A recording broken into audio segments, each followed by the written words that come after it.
नमस्कार. आज मी केली होती पनीरची भाजी.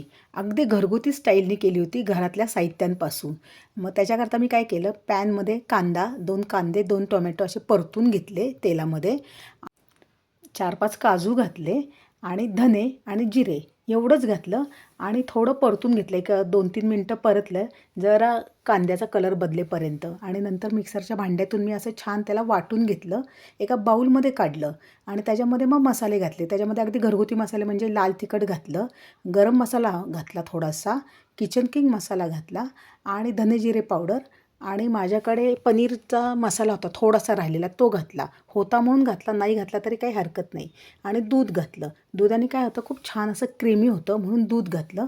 थोडंसंच मीठ घातलं आणि 1 कपभर मी दूध घातलं त्याच्यामध्ये जरा छान होण्याकरता. आणि मग नंतर मी पनीर आणि कांदे हे चिरून घेतले. पनीरचे छोटे छोटे तुकडे केले आणि कांदे असे चौकोनी चिरून घेतले.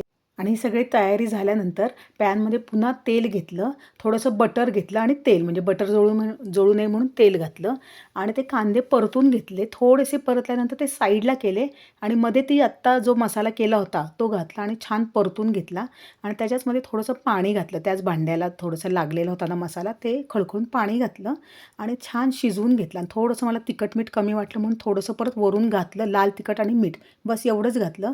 आणि छान परतल्यानंतर पनीर घातलं त्याच्यामध्ये आणि झाकून 2च मिनिटाची वाफ येऊ दिली आणि अशी झटपट पनीरची भाजी रेडी झाली. कशी वाटली तुम्हाला? आवडली असेल तर नक्की लाईक आणि सबस्क्राईब.